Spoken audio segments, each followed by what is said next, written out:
아서 데일리는 세상의 무게를 어깨에 짊어진 것 같으면서도 폭풍우를 이겨내고 살아남은 사람의 지혜를 지닌 사람입니다. 67세의 그는 도로 위에서의 고된 노동으로 굳은 살이 박힌 손과 다른 사람을 돕는 부드러운 마음을 가지고 있습니다. 그의 삶은 항상 트럭을 타고 장거리 여행을 하며 소중한 보물을 모으듯 이야기와 추억을 쌓아왔습니다. 지금은 은퇴한 그는 8살짜리 손자 토미와 함께 허름한 트레일러에서 살고 있는데 토미의 밝은 미소가 고난 속에서도 유일한 기쁨입니다. 아서는 토미에게서 어린 시절 자신의 모습을 볼 수 있을 뿐만 아니라 후대에 더 나은 것을 남길 수 있는 기회를 봅니다. 반면 토미는 호기심 많은 소년으로 링컨이라는 작은 마을이 품을 수 있는 것보다 더 큰 꿈과 에너지로 가득 차 있습니다. 그는 이국적인 장소, 흥미로운 사람들, 예상치 못한 모험 등 아서가 들려주는 길에 대한 이야기를 듣는 것을 좋아합니다. 아서가 식탁에 음식을 올리기 위해 매일 묵묵히 희생하는 것을 항상 이해하지는 못하더라도 토미에게 할아버지는 영웅입니다. 상상력이 풍부한 소녀는 할아버지와 함께 트럭을 그리고 가상의 여행을 위한 경로를 상상하며 시간을 보내곤 합니다. 손흥민은 예상치 못했지만 변화무쌍한 인물로 이야기에 등장합니다.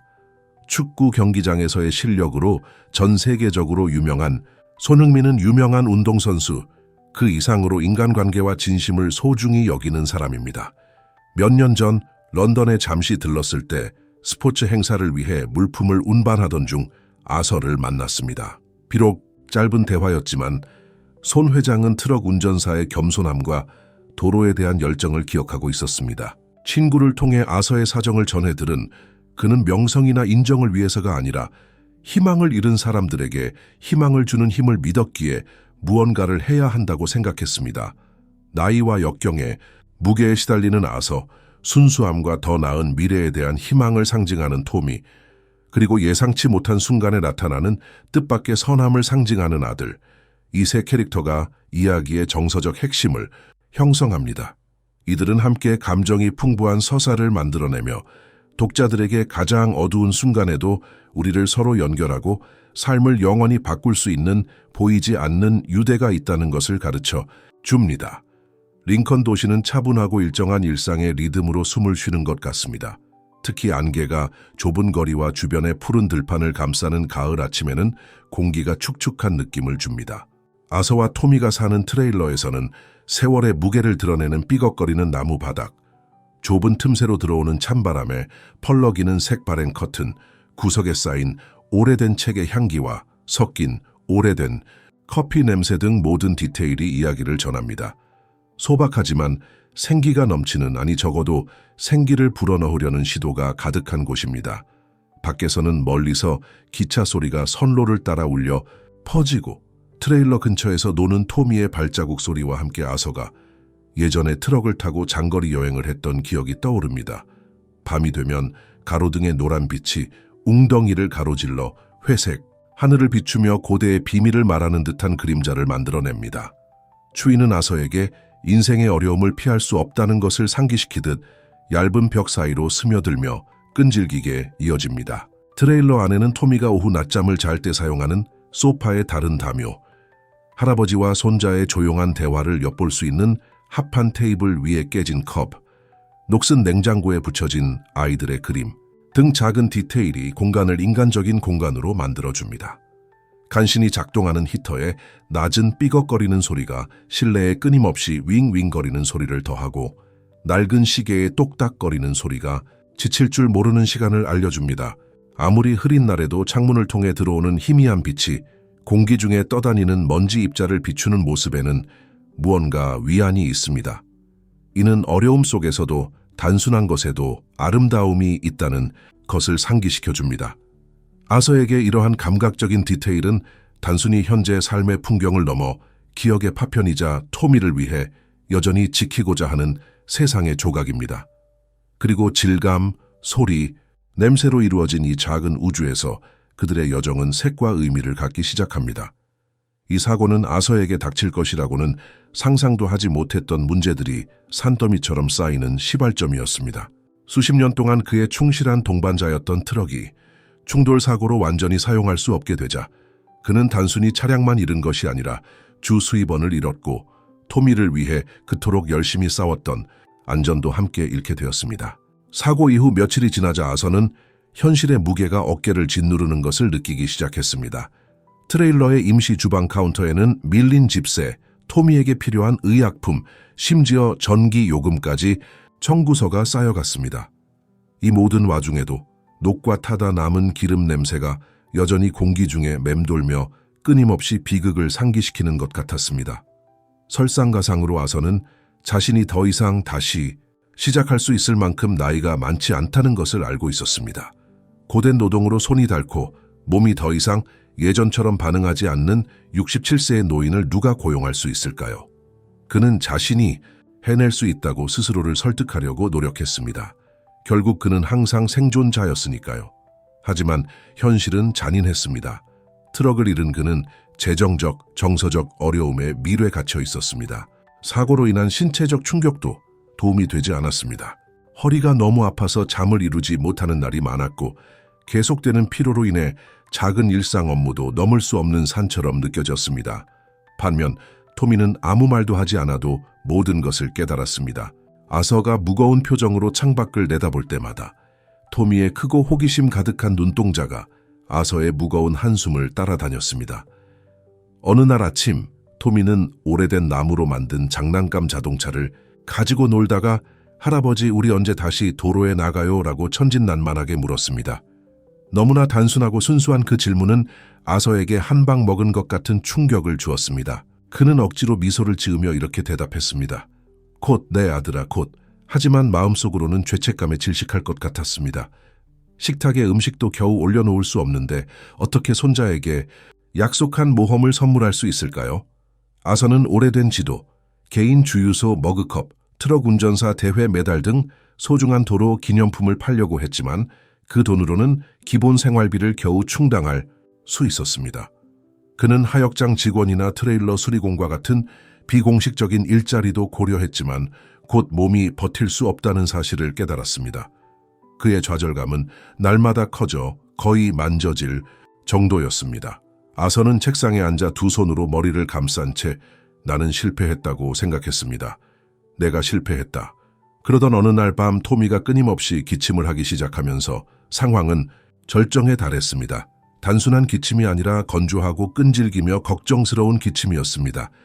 아서는 약이 필요하다는 것을 바로 알았지만 어디서 돈을 구할 수 있을까요? 서랍과 주머니를 뒤지며 캐러밴을 샅샅이 뒤졌지만 그가 찾은 것은 동전과 오래된 영수증뿐이었습니다. 그 이른 아침의 고통스러운 정적 속에서 아서는 토미의 연약한 가슴이 빠르게 뛰고 내리는 것을 지켜보면서 마음속 무언가가 부서지는 것을 느꼈습니다. 손자를 돌볼 수 없을지도 모른다는 두려움을 처음으로 느낀 순간이었습니다. 그때 무례한 이웃인 제임스가 아서에게 육체 노동을 하는 대신 식사 몇 끼를 제공하겠다는 조건부 도움을 제안했습니다. 아서는 마지못해 수락했지만 무슨 일이든 하기로 결심했습니다. 그러나 이 거래는 곧 예상보다 더 복잡해졌고 아서는 당황스럽고 굴욕적인 상황에 처하게 되었습니다. 한 걸음 한 걸음 내디딜 때마다 아서는 절망의 구렁텅이에 더 깊이 빠져드는 것 같았습니다. 주변의 모든 것이 음모를 꾸미는 것처럼 보이는 상황에서 아서는 어떻게 자신의 삶을 재건하고 토미를 보호할 수 있을까요? 첫 번째 위기는 트럭을 파괴한 사고만큼이나 예상치 못한 폭풍처럼 다가왔습니다. 아서는 절망적이었습니다. 며칠 동안 일자리를 찾지 못하고 토미의 기침이 계속되는 것을 지켜보던 그는 전에는 생각지도 못했던 방법을 고려하기 시작했습니다. 어느 추운 회색빛 오후, 무례하고 의심 많은 이웃인 제임스가 한 방 먹인 것 같은 제안을 들고 나타났어요. 저기요 아서, 제 친구들이 물건을 운반해 줄 사람이 필요해요. 좋은 조건은 아니지만 보수는 괜찮아요. 어때요? 아서는 망설였지만 제임스의 눈빛과 트레일러에서 들리는 토미의 기침 소리가 그의 마음을 돌리게 만들었습니다. 처음에 그는 저항했습니다. 난 밀수꾼이 아니에요, 제임스. 전 그럴 수 없어요. 하지만 이웃은 아서가 어쩔 수 없다는 것을 알고 있다는 듯이 웃기만 했습니다. 소년을 구하고 싶습니까? 아니면 여기 앉아서 기적을 바랄 겁니까? 그 말은 몇 시간 동안 그의 머릿속을 맴돌았습니다. 결국 필요성이 더 큰 목소리를 냈습니다. 아선은 자신이 위험한 선을 넘으려 한다는 것을 알면서도 받아들였습니다. 그날 밤 그는 빌린 낡은 차를 몰고 마을 외곽에 있는 버려진 창고로 향했습니다. 공기에는 탄기름과 녹슨 금속 냄새가 났고 멀리서 부엉이 소리가 그의 무거운 발걸음과 함께하는 것 같았습니다. 창고 안에서는 두건을 쓴 얼굴의 남자들이 개봉하지 않은 상자를 확인하며 낮은 목소리로 다투고 있었습니다. 아선은 안에 무엇이 들었는지 묻지 않았습니다. 알고 싶지 않았기 때문입니다. 그는 짐을 차에 싣는 동안 가슴이 두근거렸습니다. 모든 움직임이 자신의 원칙을 배신하고 있다는 것을 상기시켜 주었습니다. 돌아오는 길의 긴장감은 견딜 수 없을 정도였습니다. 어두운 길은 끝이 없어 보였고 부추에 실린 상자의 무게는 그의 가슴을 짓눌렀습니다. 저 멀리서 번쩍이는 빨간색과 파란색 불빛을 보자 심장이 멈출 뻔했습니다. 한 경찰관이 창문으로 다가와 서류를 요구했습니다. 아선은 침착함을 유지하려고 애썼지만 운전면허증을 건네는 동안 손이 떨렸습니다. 트렁크에 뭐가 들어있죠? 경찰관은 치명적인 위협처럼 들리는 가벼운 어조로 물었습니다. 아선은 침을 삼켰습니다. 그냥 개인적인 물건 몇 개요. 경관은 미간을 찌푸리며 의심스러운 표정을 지었다. 그는 아서에게 가방을 열어보라고 했다. 그 순간 시간이 멈춘 것 같았다. 아서는 토미에 대해 토미의 약값이 어떻게 필요한지 생각했습니다. 하지만 손자의 이름이 더럽고 불법적인 일에 연루되어 체포될 경우 그가 느낄 수치심도 생각했습니다. 그는 목소리가 꺾인 채로 이렇게 간청했습니다. 제발요, 손자를 도우려는 것뿐입니다. 그는 아프고 저는 어떻게 해야 할지 모르겠어요. 경찰관은 한참 동안 그를 쳐다보다가 고개를 저었습니다. 가세요. 하지만 다시는 말리지 마세요. 아선은 불길에서 도망치는 사람처럼 안도감과 가까스로 탈출했다는 사실에 대한 무게감이 뒤섞인 채 그곳을 빠져나왔습니다. 집에 돌아온 그는 상자를 바닥에 내팽개치고는 쳐다보지도 못했습니다. 다음 날 돈이 도착했지만 그는 거의 만질 수 없었습니다. 마치 그 지폐가 죄책감으로 오염된 것 같았습니다. 며칠 동안 아선은 토미의 약을 구입하고 급한 병원비를 지불했습니다. 하지만 승리의 기분은 잠시뿐이었습니다. 그는 그 선택의 대가가 매일 후회라는 대가를 치르게 될 것이라는 것을 알고 있었습니다. 손자의 미소를 볼 때마다 그는 감사와 부끄러움 사이에서 더욱 갈등을 느꼈습니다. 그리고 트레일러의 얇은 벽을 바라보면서 그는 위기의 진짜 무게는 금전적 문제가 아니라 도덕적 문제라는 것을 깨달았습니다.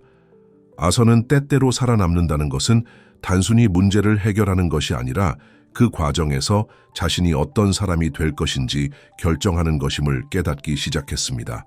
경찰관과의 사건 이후 며칠 동안 아선은 자신이 필요한 일을 했다고 스스로를 설득하려고 노력했습니다. 딱 한 번이었어요. 그는 테이블 위에 남겨진 지폐를 세면서 조용히 반복했습니다. 죄책감으로 더럽혀진 돈이었지만 토미의 약도 집에 있고 전기세도 냈으며 식료품을 살 수 있을 만큼의 돈도 남아 있었기 때문에 순간적인 안도감을 가져다 주었습니다. 몇 주 만에 처음으로 캐러밴이 덜 답답해 보였습니다.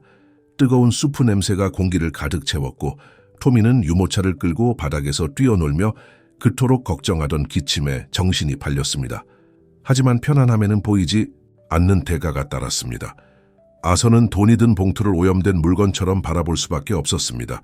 쪽지 하나하나가 어두운 창고, 후드티를 입은 남자, 운전대를 잡던 떨리는 손의 기억을 속삭이는 것 같았습니다. 그는 그것이 해결책이 아니라 훨씬 더 큰 문제에 대한 일시적인 해결책일 뿐이라는 것을 알고 있었습니다. 하지만 며칠 동안 그는 다른 방법을 찾을 수 있을지도 모른다는 믿음을 스스로에게 허용했습니다. 결국 그는 무사히 탈출했을지도 모릅니다. 어두운 불법 운송의 세계로 돌아가지 않기로 결심한 아선은 다른 일을 찾기 시작했습니다. 그의 오랜 친구인 찰리는 도시에 있는 몇몇 집의 정원을 관리하는 일을 도와줄 것을 제안했습니다. 아서, 당신은 항상 식물을 잘 다뤄왔잖아요. 그리고 짐을 나르는 것만큼 무겁지도 않잖아. 찰리가 기운을 북돋우며 말했습니다.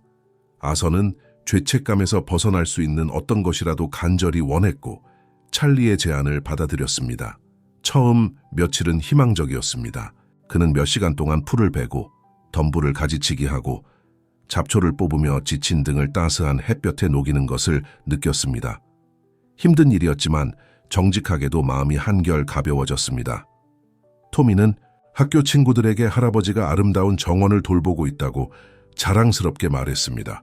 할아버지는 식물 마술사 같아요. 라고 토미는 눈을 반짝이며 말했습니다. 아서는 미소를 지었지만 마음속 깊은 곳에서는 이 평온한 순간이 곧 깨질 유리처럼 깨지기 쉽다는 것을 알고 있었습니다. 거짓된 안정감은 금세 무너지기 시작했습니다. 2주간의 작업 후 아서의 허리 통증이 심해졌습니다. 무시하려고 했지만 어느 날 아침 그는 통증으로 인해 완전히 마비된 채 깨어났습니다.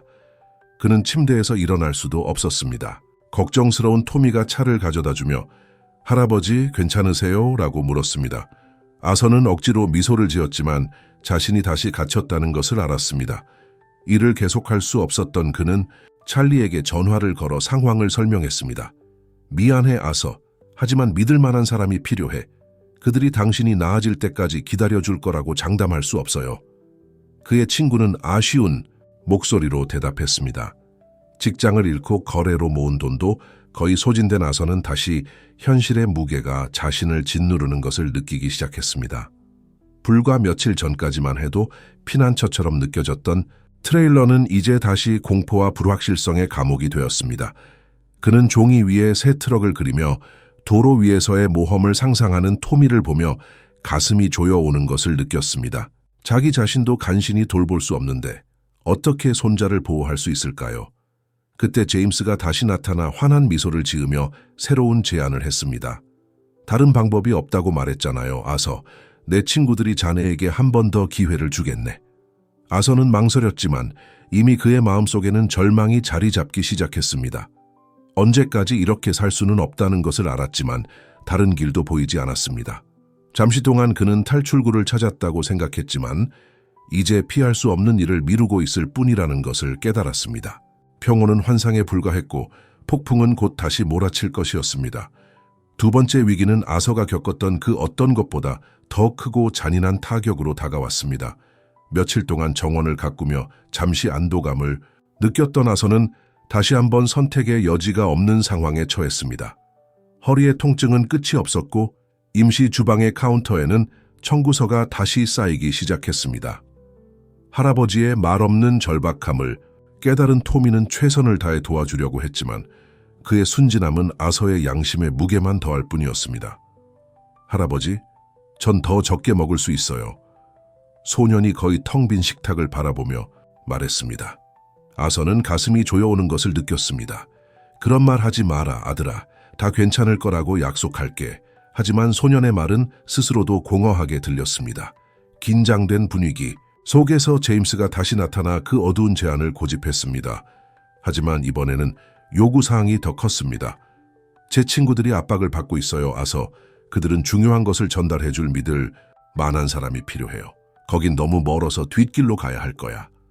아서는 망설였지만 어쩔 수 없다는 것을 알았습니다. 첫 번째 배송을 위한 돈은 이미 바닥이 났고 트레일러를 잃어버리기 일보 직전이었기 때문입니다. 그는 침울한 눈빛과 쉰 목소리로 수락했습니다. 그 여정은 결코 순탄치 않았습니다. 아서는 엔진 소리와 나무의 바스락거리는 소리만 들리는 어둡고 황량한 도로를 몇 시간 동안 운전했습니다. 그는 차 트렁크에 봉인된 상자를 가지고 다녔는데 생각하지 않으려고 했지만 점점 더 어깨를 무겁게 짓누르는 것 같았습니다. 죄책감은 그의 가슴에 놓을 수 없는 돌멩이처럼 끊임없이 존재했습니다. 휘발유를 넣기 위해 작은 마을에 들렀을 때 그는 자신이 미행당하고 있다는 사실을 깨달았습니다. 100m의 검은색 자동차 한 대가 거리를 유지한 채 항상 나타나고 있었습니다. 심장이 두근거렸습니다. 저들이 나를 보고 있는 걸까? 아니면 내가 한 일을 이미 알고 있는 걸까? 편집증에 사로잡혀 모든 낯선 시선이 위협으로 바뀌었습니다. 하차 지점인 강가의 외딴 창고에 도착한 아서는 무장한 남자들이 자신을 기다리고 있는 것을 발견했습니다. 그들은 별다른 말을 하지 않았지만 진지한 표정과 벨트를 단단히 잡은 손은 실수를 용납하지 않을 것임을 분명히 보여주었습니다. 상자를 열어본 아서는 상상도 하지 못했던 것을 발견했습니다. 바로 취약한 사람들을 속이기 위해 고안된 위조 약품이 들어 있었습니다. 그는 메스꺼움을 느꼈습니다. 이것은 불법을 넘어 비인도적인 행위였습니다. 이게 뭐죠? 그는 목소리가 떨리면서 물었습니다. 한 남자가 그냥 웃었습니다. 그게 바로 돈 버는 일이에요, 할아버지. 돌아오는 길에 아서는 거의 집중할 수 없었습니다. 길의 모든 구비구비가 자신이 통제할 수 없는 훨씬 더 큰 일에 연루되었다는 사실을 상기시키는 것처럼 느껴졌기 때문입니다. 마을 입구에 다다랐을 때 그를 따라오던 검은색 차가 다시 나타나 이번에는 그의 앞길을 막았습니다. 2명의 남자가 차에서 내려 두건을 쓴 채 그에게 차에서 내리라고 명령했습니다. 당신은 통제에 불능입니다. 그들 중 한 명이 위협적인 어조로 말했습니다. 아무한테나 말하면 그 아이를 쫓아가겠다. 아서는 피가 식어가는 것을 느꼈습니다. 토미는 그의 가장 큰 두려움이자 가장 큰 약점이었고 이제 그들은 그것을 알고 있었습니다. 그들은 차를 가져가는 동안 토미를 길 한가운데에 그대로 내버려 두었습니다. 아서는 지치고 굴욕감을 느끼며 집으로 걸어갔습니다. 마침내 캐러밴에 도착하자 토미가 달려가 할아버지를 안아주었습니다. 할아버지, 너무 오래 걸렸어요. 걱정 많이 했어요. 아서는 눈물을 참으며 할아버지를 꼭 껴안았습니다. 그는 자신이 너무 멀리 갔고 이제 위험과 죄책감의 그물에 걸렸다는 것을 알았습니다. 돌이킬 수 없었습니다. 남은 것은 어떤 대가를 치르더라도 토미를 보호하는 것뿐이었습니다. 이 두 번째 위기는 단순히 금전적인 생존이 아니라 안전과 도덕성, 손자의 안전을 지키기 위해 아서가 기꺼이 지불할 수 있는 대개에 관한 것이었습니다. 그는 결정을 내릴 때마다 자신을 더 깊은 수렁에 빠뜨리고 거기서 빠져나오는 것이 상상했던 것보다 훨씬 더 어렵다는 것을 깨닫기 시작했습니다. 세 번째 위기는 어두운 길이나 버려진 헛간이 아니라 아서의 마음속에서 일어났습니다. 후드를 쓴 남자와의 사건 이후 그는 자신의 한계에 도달했다고 스스로를 설득하려 했습니다. 토미를 위협하는 상황에서 더 이상 그 사건에 연루될 수는 없었죠. 하지만 인생은 그를 위해 다른 계획을 세웠습니다. 어느 날 아침 조용한 캐러밴을 바라보던 토미는 문을 두드리는 강한 노크 소리를 들었습니다. 이번에는 어두운 정장을 입은 키 크고 진지한 남자가 제임스였습니다. 아서 얘기 좀 해요. 제임스는 평소처럼 방탕한 어조로 말하지 않고 말했습니다. 낯선 남자는 자신을 빅터라고 소개했는데 제임스의 위계 질서에서 한 단계 높은 사람인 것이 분명했습니다. 그는 바로 본론으로 들어갔습니다. 망설이는 건 알지만 마지막 제안이 하나 있습니다. 한 가지 일만 하면 영원히 우리한테서 자유로워질 수 있습니다. 단순한 제안처럼 보였지만 그의 표정에는 아서를 더욱 긴장하게 만드는 무언가가 있었습니다. 무슨 일? 다른 도시에 있는 지인에게 여행 가방을 배달하는 일이었습니다. 너무 쉬워 보였지만 아서는 이 네트워크에서 보이는 것처럼 간단한 일은 없다는 것을 알고 있었습니다. 도덕적 딜레마는 빅터가 여행 가방의 내용물, 즉 취약한 가족을 갈취하는 데 사용하려는 부패한 회사의 기밀 문서에 대해 설명할 때 극에 달했습니다. 아서가 수락하면 무고한 사람들의 삶을 망칠 수 있는 일에 직접적으로 가담하는 것이었습니다. 반면에 거절한다는 것은 토미를 절체절명의 위험에 빠뜨리는 것을 의미했습니다. 동의하지 않으면 손자가 그 대가를 치르게 할 겁니다. 빅터는 차가운 미소를 지으며 경고했습니다. 그 말은 아서의 마음속에 천둥처럼 울려 퍼졌습니다. 그 후 며칠 동안 아서는 생각의 소용돌이 속으로 빠져들었습니다. 잠도 먹지도 못한 차의 트레일러를 돌아다녔고 토미는 그런 아서를 걱정스럽게 바라보았습니다. 할아버지, 무슨 일이에요? 아파 보이세요? 아서는 모든 것이 괜찮을 거라고 약속하며 소년을 껴안았지만 소년의 손은 떨리고 있었습니다. 그는 자신이 막다른 골목에 서 있다는 것을 알았습니다. 이 일을 수락한다는 것은 돌이킬 수 없는 선을 넘는 것이고 거절한다는 것은 토미를 늑대들에게 넘기는 것을 의미했습니다. 토미는 그의 결정의 중심이 되었습니다. 소년이 웃을 때마다, 트럭과 도로를 그릴 때마다 나를 지켜주세요 라고 외치는 것 같았습니다. 하지만 어떻게 자신의 인간성을 희생하면서 누군가를 보호할 수 있을까요? 아서는 창밖을 바라보며 더러운 유리에 비친 자신의 모습을 보며 잠 못 이루는 밤을 보냈습니다. 그는 손자에게 친절, 명예, 옳은 일을 하는 것에 대해 들려주었던 모든 이야기를 떠올렸습니다. 이제 그 말들은 공허해 보였습니다. 자신이 미덕을 배반하려고 하는데 어떻게 미덕을 가르칠 수 있을까요? 마침내 아선은 도움을 청하기로 결심했습니다. 그는 정원에서 일할 때 자신을 도와주었던 친구 찰리에게 털어놓았습니다. 무리한 부탁인 건 알지만 끔찍한 얘기를 해야 해요. 아서가 눈물을 흘리며 말했습니다. 찰리는 조용히 듣고 있다가 마지막에 이렇게 대답했습니다. 영혼을 구할 것인지 목숨을 구할 것인지 선택해야 해요, 아서. 하지만 명심해, 토미는 내 몸뿐만 아니라 네가 온전해야 해. 찰리의 말은 깊은 울림을 주었습니다. 출산 당일 아서는 조수석에 여행 가방을 싣고 약속된 장소로 차를 몰았습니다. 그는 이전에 내린 결정의 무게가 어깨를 짓누르는 것을 느꼈습니다. 목적지에 도착했을 때 아서는 연락처가 기다리고 있는 것을 발견했습니다. 하지만 아서는 여행 가방을 건네는 대신 근처 강에 던지는 예상치 못한 행동을 했습니다. 강물이 가방을 삼키는 소리를 들으니 해방감이 밀려왔습니다.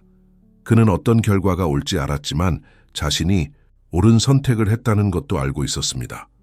집으로 돌아온 아서는 두려움과 안도감이 뒤섞인 감정을 느꼈습니다.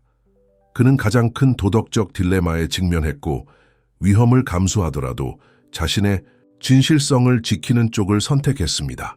아서가 도착하자 토미가 달려가 그를 안아주었습니다. 할아버지, 돌아오셨어요.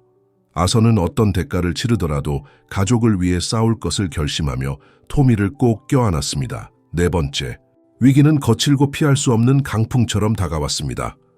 여행 가방을 강물에 던진 아서의 행동은 개인적인 구원의 제스처이자 자신을 통제하는 자들에 대한 선전포고이기도 했습니다. 그는 그 결과가 얼마 지나지 않을 것이라는 것을 알고 있었고 이미 최악의 상황에 대비하고 있었습니다. 하지만 얼마나 빨리 위험이 닥칠지, 얼마나 큰 대가를 치러야 할지는 예상하지 못했습니다. 다음 날 아침, 토미가 트레일러 바닥에서 유모차를 가지고 놀고 있을 때 두건을 쓴 3명의 남자가 예고 없이 들이닥쳤습니다. 서랍을 뜯어내고 가구를 밀치고 토미의 그림을 바닥에 흩뿌리는 등 잔인한 행동으로 모든 것을 뒤졌습니다. 서류는 어디 있어요? 그들 중 한 명이 아서의 멱살을 잡으며 소리쳤습니다. 그는 침착하려고 애썼지만 심장이 통제 불능의 북처럼 뛰고 있었습니다. 무슨 말인지 모르겠어요. 아서는 목소리가 떨리면서 대답했습니다. 남자들은 납득하지 못했습니다. 그들 중 한 명이 토미를 붙잡고 겁을 줄 정도로 꽉 잡았지만 아직 다칠 정도는 아니었습니다. 내일까지 당신이 버린 물건을 돌려주지 않으면 더 큰 일이 벌어질 거야. 아서는 자신의 세계가 다시 한번 무너지는 것을 느꼈습니다. 그는 자신의 도덕성을 지키기 위해 선택했지만 이제 토미가 직접 사선에 놓이게 되었다는 것을 알았습니다. 매 순간이 피할 수 없는 비극으로 카운트다운 되는 것 같은 긴박감이 느껴졌습니다. 그는 빨리 행동해야 했지만 모든 옵션이 불가능해 보였습니다. 문서를 복구하는 것은 불가능했고 강바닥에 떨어져서 사용할 수 없을지도 모릅니다. 경찰에 자수하는 것은 토미를 질문의 소용돌이와 공개적인 노출의 소용돌이, 속으로 끌어들이는 것을 의미했습니다. 혼자서 그들과 싸우는 것은 자살 행위였습니다. 그는 갇혀 있었고 그 현실의 무게가 그를 짓누르고 있었습니다. 그 후 며칠 동안 아서는 절박한 해결책을 찾기 위해 노력했습니다. 그는 찰리에게 다시 연락을 취했지만 동정심은 있지만 위험한 범죄자들을 상대할 만한 자원이 없는 친구였습니다. 이건 우리보다 더 큰 문제야, 아서. 마을을 떠나야 해. 찰리가 제안했지만 아서는 도망친다고 해결될 문제가 아니라는 것을 알고 있었습니다. 어디를 가든 토미를 찾을 수 있을 테니까요. 아서는 자신의 목숨을 희생해서라도 손자의 안전을 보장할 수 있는 계획이 필요했습니다. 그때 아서는 위험한 생각을 떠올렸습니다. 그는 남은 돈으로 토미를 위한 버스표를 사기로 결심하고 찰리에게 임시로 아이를 돌봐달라고 부탁했습니다. 여기서 데려가 주세요. 어디로 가는지 나한테도 말하지 마세요. 지켜주겠다고 약속해 주세요. 아서는 눈물을 흘리며 간청했습니다. 찰리는 망설였지만 결국 동의했습니다. 그날 밤 아서는 마지막인 것처럼 토미를 껴안았습니다. 할아버지, 왜 우세요? 소년이 혼란스러워하며 물었습니다. 아서는 억지로 미소를 지었습니다. 세상 무엇보다 널 사랑하니까. 그리고 무슨 일이 있어도 항상 널 지켜줄 거야. 토미가 일시적으로 위험에서 벗어난 후 아서는 범인들을 소년에게서 멀어지게 하는데 모든 에너지를 집중했습니다. 그는 잃어버린 서류를 찾는 척하며 도시 곳곳에 거짓 흔적을 남겼습니다. 이렇게 하면 더 큰 위험에 처할 수 있다는 것을 알았지만 범죄자들의 주의를 끌 수 있는 유일한 방법이라는 것도 알고 있었습니다. 그의 마음속에는 그가 내딛는 모든 발걸음이 필요한 희생이라고 생각했습니다. 그는 토미에게 편지를 쓰기 시작했고 자신이 느낀 모든 것을 설명하고 잘못한 것이 있다면 사과했습니다. 넌 나의 가장 소중한 부분이야, 내 아들. 절대 잊지 마. 시간이 지날수록 긴장은 고조되었습니다. 부하들은 아서의 일거수일투족을 주시하며 끊임없이 그를 따라다니기 시작했습니다. 어느 날 아서가 인적이 드문 길을 걷고 있을 때 마침내 그들이 그를 포위했습니다. 이번이 마지막 기회다. 빅터가 증오로 가득 찬 눈빛으로 으르렁거렸습니다. 아서는 결정적인 순간이 왔다는 것을 알고 심호흡을 했습니다. 그는 종말을 의미하더라도 그들과 맞설 준비가 되어 있었습니다. 그러나 그가 반응하기 전에 예상치 못한 일이 일어났습니다. 익숙한 인물이 그림자에서 나타나면서 상황은 완전히 바뀌었습니다. 아서는 그 긴박함을 견딜 수 없었고 앞으로 몇 시간 안에 자신의 이야기의 다음 장이 바로 거기서 결정될 것임을 알았습니다. 모든 것이 마지막 클라이맥스로 수렴되려던 순간이었죠. 그림자 속에서 나타난 인물은 예상치 못한 어찌 보면 초현실적인 존재였습니다. 아서가 몇 년 전 런던에서 배달 중 잠시 만났던 축구선수 손흥민이었습니다. 그는 가로등의 희미한 불빛이 차분하지만 결연한 얼굴에 비치는 가운데 굳은 걸음으로 걸어갔습니다. 빅터와 그의 부하들은 긴장된 상황에서 갑자기 나타난 낯선 사람의 등장에 놀라 잠시 머뭇거렸습니다. 당신 대체 누구야? 빅터가 경멸의 어조로 물었지만 그의 목소리에서 불확실성의 흔적을 느낄 수 있었습니다. 손은 즉시 대답하지 않았습니다. 대신 그는 인간 방패처럼 와서 옆에 자리를 잡았습니다. 그의 눈빛은 단호했고 조용한 권위로 가득 차 있었습니다. 이 사람은 당신과 아무 상관이 없습니다. 손은 현장의 암묵적인 폭력성과는 대조적으로 차분한 목소리로 말했다. 그의 목소리는 가장 공격적인 사람도 무장해제시킬 수 있을 것 같은 무게로 거리에 정적 속에 울려 퍼졌습니다. 빅터는 웃으며 우월한 자세를 유지하려고 애썼다. 네가 상관할 바 아니야, 친구들. 가서 공이나 차고 우리끼리 해결하자고요. 하지만 손은 물러서지 않았습니다. 그는 주머니에서 봉투를 꺼내 빅터에게 건넸습니다. 봉투 안에는 이름, 날짜, 장소 등 불법 활동에 대한 자세한 기록이 담긴 범죄 작전 전체가 담긴 문서가 들어있었습니다. 손이 숙제를 해온 것이 분명했습니다. 난 당신이 누군지 알아요. 손이 아서의 등골을 서늘하게 하는 차가운 어조로 말했다. 그리고 이 사람이나 그와 가까운 사람에게 무슨 일이 생기면 그 정보는 결국 악당들의 손에 들어가게 될 겁니다. 그건 원치 않으실 겁니다. 빅터와 그의 부하들은 신경질적인 눈빛을 주고받았습니다. 그들은 자신들이 불리한 상황에 처해 있다는 것을 알고 있었습니다. 전 세계에서 인정받는 손의 존재는 그들이 감당할 수 없는 노출을 가져왔습니다. 몇 초간 망설이던 빅터는 좌절감에 콧방귀를 뀌었습니다. 이대로는 안 되겠어. 그는 위협하더니 동료들과 함께 돌아서서 어둠 속으로 사라졌습니다. 아서는 무슨 일이 벌어지고 있는지 간신히 파악할 수 있었습니다. 그는 혼란스럽고 감정이 격해진 채 아들을 바라보았습니다.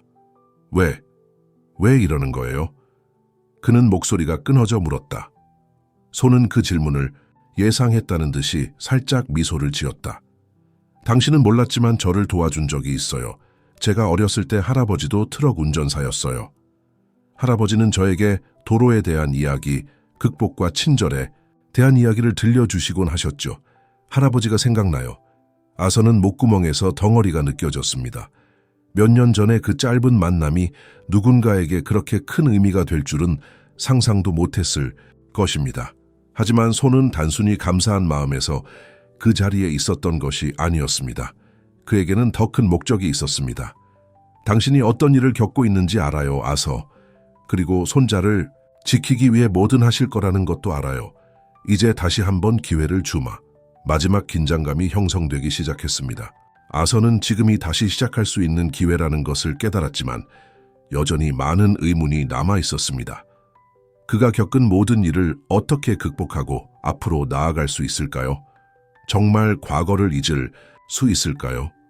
아서는 손과 함께 근처에 주차된 차를 향해 걸어가면서 안도감과 불안감이 뒤섞인 감정을 느꼈습니다. 그는 절정이 가까웠고 다음 단계가 자신의 미래뿐만 아니라 토미에게 남길 유산에도 결정적인 영향을 미칠 것이라는 것을 알고 있었습니다. 아들은 아서를 차로 안내했고 더 큰 놀라움이 그를 기다리고 있었습니다. 뒷좌석에는 트럭 대리점의 휘장이라는 익숙한 로고가 새겨진 반짝이는 열쇠 고리가 있었습니다. 그게 뭐죠? 아서가 망설이며 물었습니다. 아들은 미소만 지었습니다. 얘기 좀 합시다. 할 얘기가 많은데 시간이 없어요. 엔진이 굉금을 내며 차는 황량한 거리와 과거의 유령들을 뒤로하고 출발했습니다. 1km를 이동할 때마다 기대감이 커졌습니다.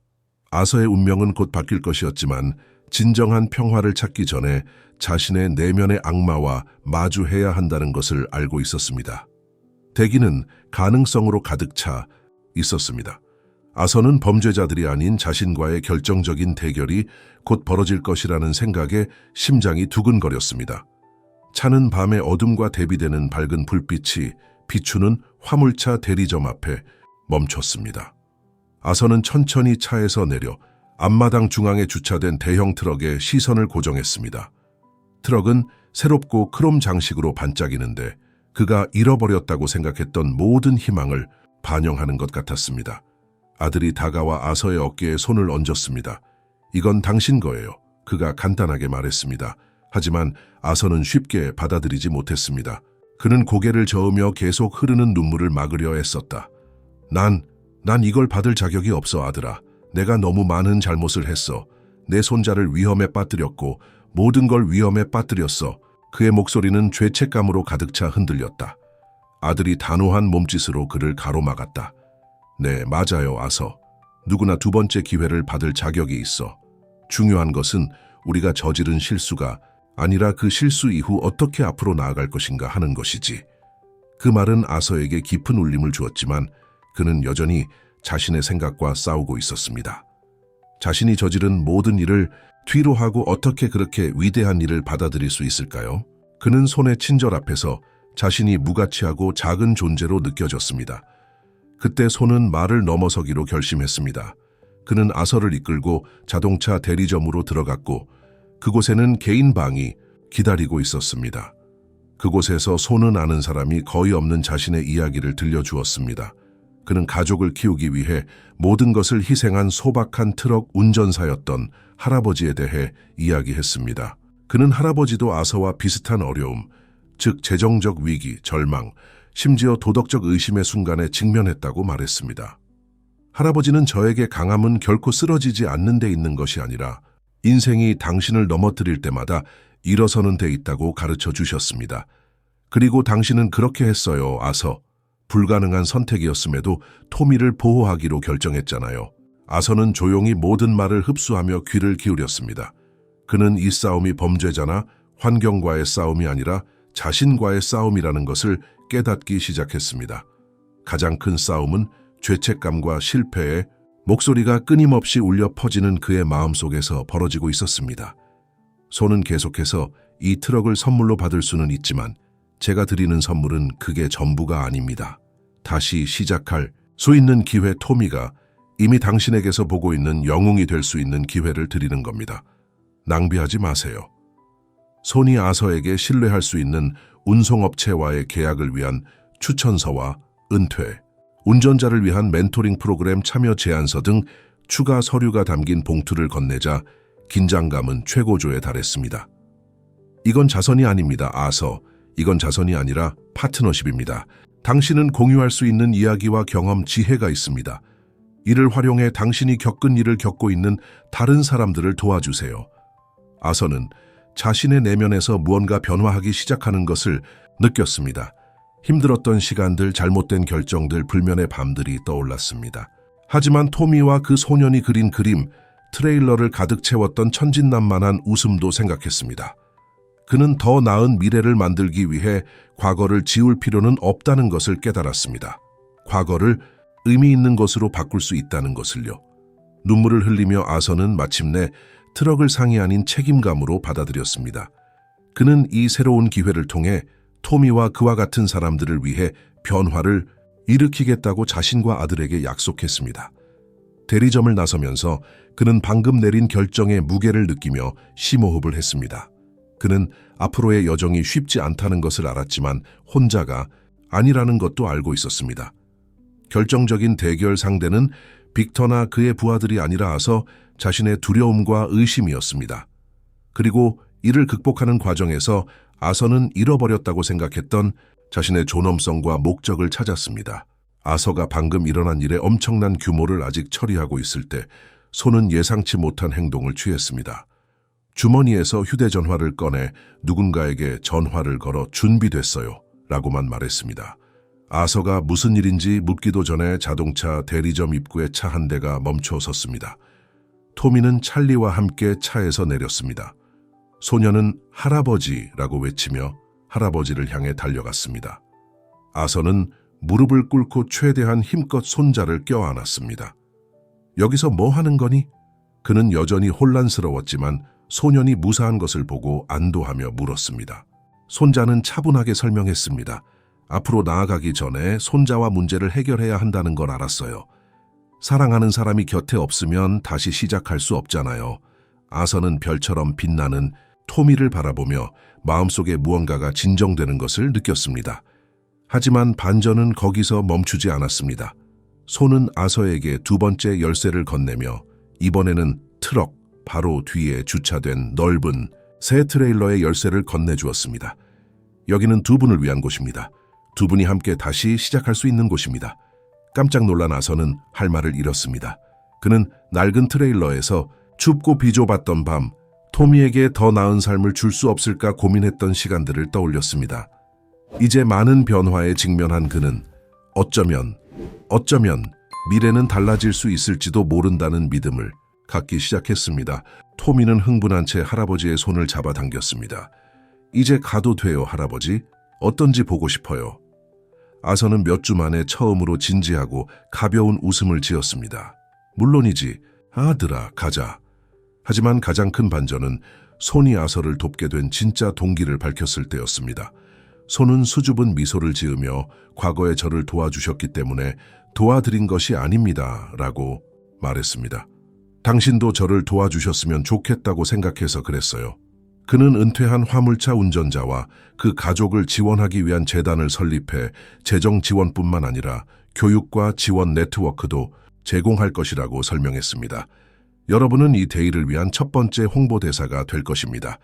여러분의 이야기, 어려움, 힘을 길을 잃은 다른 사람들과 공유해 주셨으면 합니다. 그들에게 영감을 줄 수 있습니다. 아서는 숨이 멎을 것 같았습니다. 다른 사람들에게 영감을 준다고요? 오랫동안 자신을 실패자라고 생각했던 그가, 하지만 그는 토미와 반짝이는 트럭, 새 트레일러를 보면서 자신이 이미 적어도 한 사람, 즉 자신의 손자에게 영감을 줬다는 사실을 깨달았습니다.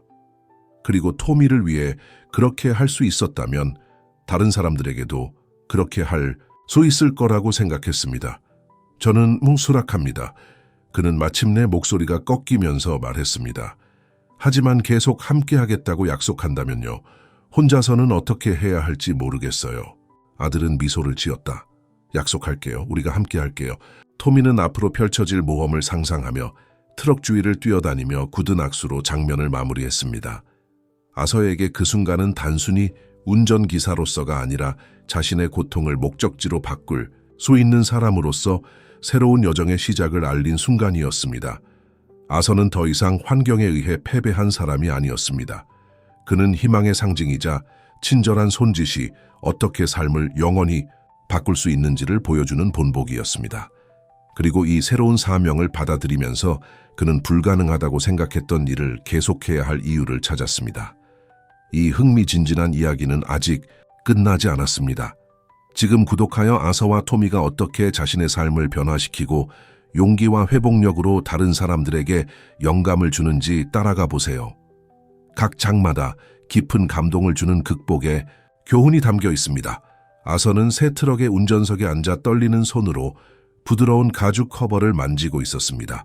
그 트럭은 장래성이 가득한 인상적인 차량이었지만 그가 지금 가장 크게 느끼는 무게는 책임감이나 지불해야 할 청구서의 무게가 아니라 자기 자신에 대한 무게였습니다.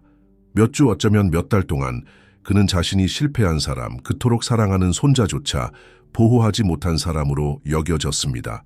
하지만 그 순간 그의 내면에 무언가 변화가 일어나기 시작했습니다. 그는 진정한 갈등은 범죄자나 외부 환경이 아니라 바로 자신이라는 것을 깨달았습니다. 조수석에 앉은 토미는 호기심 가득한 눈빛으로 아서를 바라보았습니다. 할아버지, 행복하세요? 이 단순하고 유치한 질문이 아서를 칼로 베는 듯 날카롭게 다가왔습니다. 그는 잠시 망설이다가 대답했습니다. 그래, 아들아, 행복해지기 시작했어. 하지만 아서는 행복이 쉽게 오지 않는다는 것을 알고 있었습니다. 아들의 선물을 받아들이고 새로운 삶을 받아들이기 위해서는 토미를 위험에 빠뜨렸다는 죄책감, 잘못된 선택에 대한 후회, 끊임없는 부적절함 같은 내면의 유령과 맞서야 했기 때문이죠. 긴 밤이 지나고 하늘이 밝아지기 시작하면서 시골을 달리던 아서는 자신이 겪었던 모든 일을 되돌아볼 수 있었습니다. 낡은 트럭을 망가뜨린 사고, 자신을 부끄럽게 했던 불법 배달, 포기하고 싶었던 순간들을 떠올렸습니다. 그리고 빅터가 토미를 협박했을 때 자신이 어떻게 반응했는지 생각했습니다.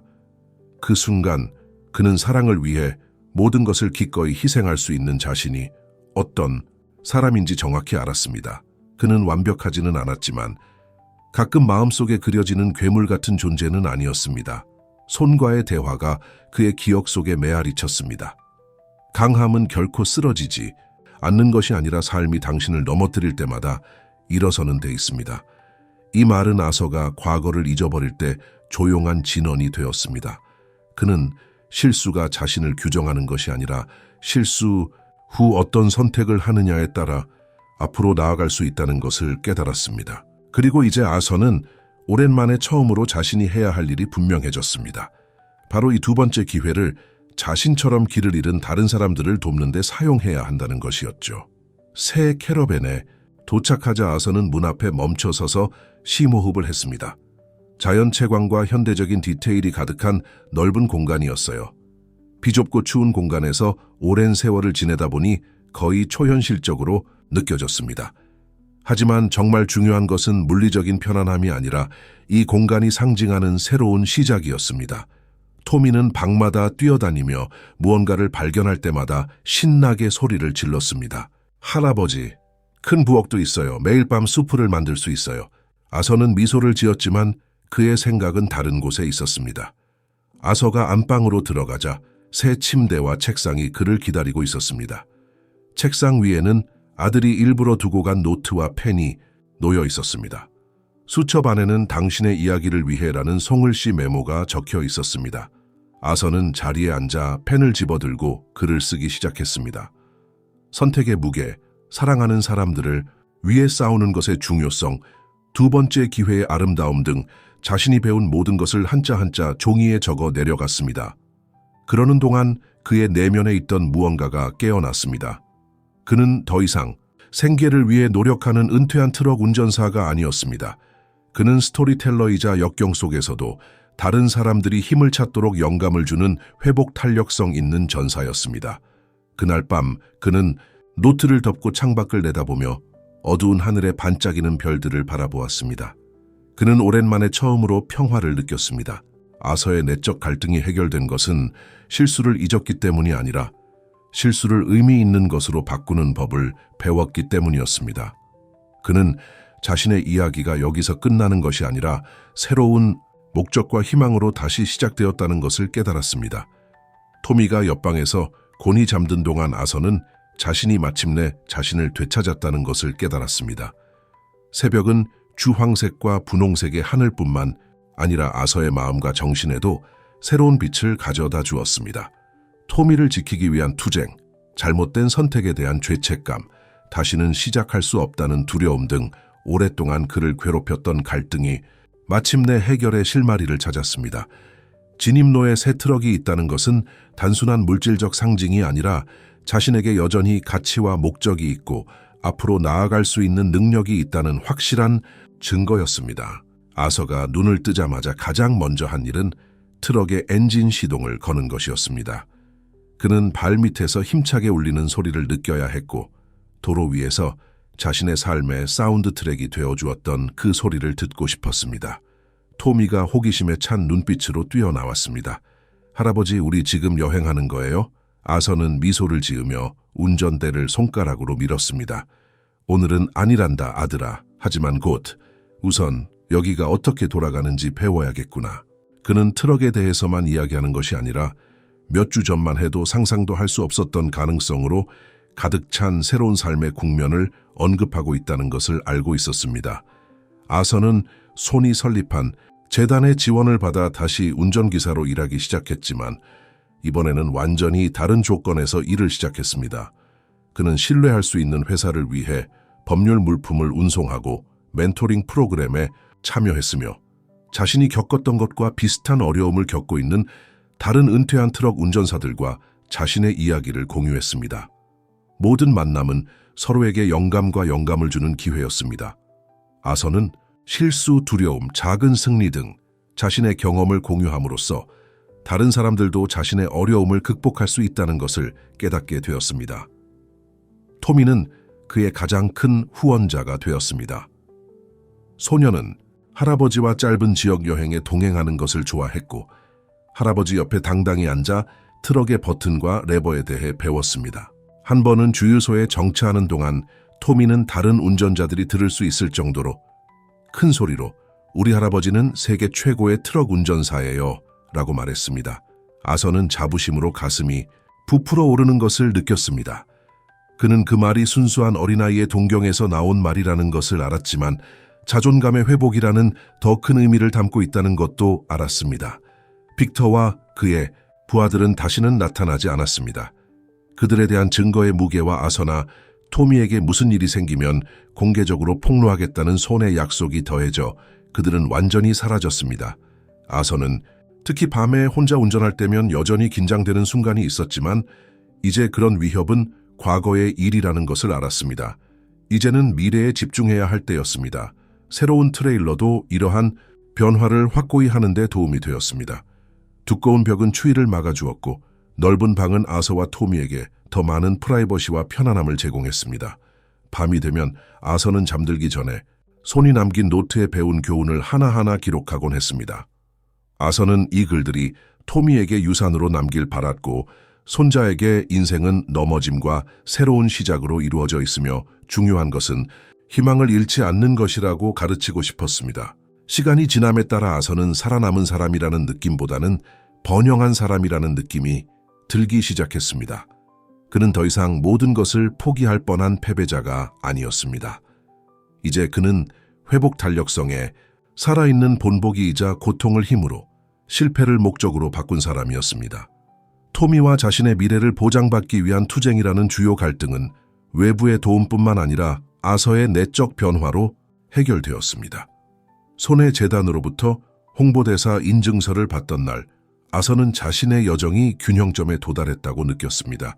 그는 다른 사람들을 이끌고 영감을 주고 무엇보다도 온전히 살아갈 준비가 되어 있었습니다.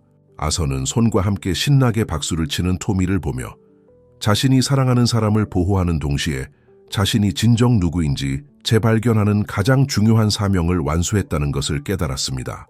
아서의 여정의 결과는 잔잔하지만 깊은 파도처럼 펼쳐져 주변 사람들의 삶에 영향을 미쳤습니다. 토미에게 그 영향은 즉각적이고 변화적인 것이었습니다. 할아버지를 멀고 피곤한 영웅으로만 여겼던 소녀는 이제 할아버지를 살아있고 활기차며 이야기 거리가 가득한 사람으로 바라보게 되었습니다. 새 트럭을 타고 가는 모든 짧은 여정은 모험이었고 주유소에 들르는 모든 정차는 토미에게 새로운 것을 배울 수 있는 기회였습니다. 토미는 언젠가 할아버지의 발자취를 따라 도로 위뿐만 아니라 용기와 친절함으로 인생의 도전에 맞서는 자신의 모습을 상상하며 큰 꿈을 꾸기 시작했습니다. 저도 커서 할아버지처럼 될 거예요. 아서는 공책에 트럭을 그리며 이렇게 말했습니다. 아서는 말로 표현할 수 없는 자부심을 느끼며 미소를 지었습니다. 아서에게 있어 변화는 더 미묘했지만 그만큼 중요한 것이었습니다. 그는 자신을 고독한 생존자가 아니라 더 큰 무언가의 일부로 여기게 되었습니다. 손이 만든 재단은 잊고 있던 아서의 면모, 즉 스토리텔러의 면모를 끌어냈습니다. 그는 다른 은퇴한 트럭, 운전사들과 자신의 경험을 공유하면서 자신의 아픔이 남의 일이 아니라는 것을 깨달았습니다. 멘토링 프로그램에 참여한 많은 남성과 여성이 실패에 대한 두려움, 어려운 결정에 대한 죄책감, 노년기의 외로움 등 자신과 비슷한 상처를 안고 있었습니다. 그들의 이야기를 들으며 아서는 혼자가 아니라는 사실에 위안을 얻었습니다. 그리고 조언과 지원을 제공하면서 새로운 목적을 발견했습니다. 아서는 회의 중에 종종 당신은 당신의 운명이 아닙니다. 라고 말했습니다. 당신은 당신이 선택한 이후의 모습입니다. 토미는 또한 예상치 못한 방식으로 번창하기 시작했습니다. 안전하고 편안한 새 트레일러에서 그는 놀고 공부하고 꿈을 꿀 수 있는 공간을 갖게 되었습니다. 트럭과 도로를 단순하게 표현하던 그의 그림은 더욱 세밀해지고 상상력으로 가득 차게 되었습니다. 운전대를 잡은 힘센 남자, 조수석에 앉은 웃는 소년, 공영에 처한 운전자를 돕는 축구선수 등 캐릭터를 작품에 포함하기 시작했습니다. 아서는 이 그림들을 보고 감정이 북받치는 것을 느꼈습니다. 아서는 토미가 함께 경험한 회복 탄력성, 관대함, 용기의 교훈을 내면화하고 있다는 것을 알았습니다. 손은 아서에게서 단순한 동지가 아니라 개인적인 영감을 얻었습니다. 그는 스포츠 아이콘으로 전 세계에 이름을 알렸지만 이 재단을 설립하는 것보다 더 큰 목적을 느낀 적은 없었다고 사석에서 고백했습니다. 아서가 새로운 사명을 열정적으로 받아들이는 모습을 보면서 그는 작은 행동이 큰 영향을 미칠 수 있다는 신념을 더욱 굳혔습니다. 아서는 제 할아버지를 떠올리게 했습니다. 라고 손은 친밀한 대화에서 고백했습니다. 할아버지는 항상 진정한 위대함은 다른 사람을 일으켜 세우는 데 있다고 말씀하셨죠. 손은 재단을 계속 확장하여 아서와 같은 사람들이 더 많은 지원과 희망을 찾을 수 있도록 하겠다고 약속했습니다. 아서의 가장 어두운 순간에 그의 곁을 지켰던 충실한 친구 찰리도 이러한 변화의 영향을 느꼈습니다. 그는 재단의 행사에 적극적으로 참여하기 시작했고 프로젝트의 범위를 넓히기 위해 회의를 조직하고 지역사회에서 자신의 인맥을 제공하는 데 도움을 주었습니다. 아서, 나는 항상 당신이 특별한 무언가를 가지고 있다는 것을 알고 있었습니다. 라고 그는 진심 어린 미소를 지으며 말한 적이 있습니다.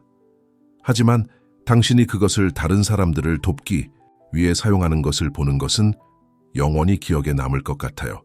새 트레일러와 반짝이는 트럭은 단순한 물질적 물건이 아니라 재건된 삶의 상징이었습니다.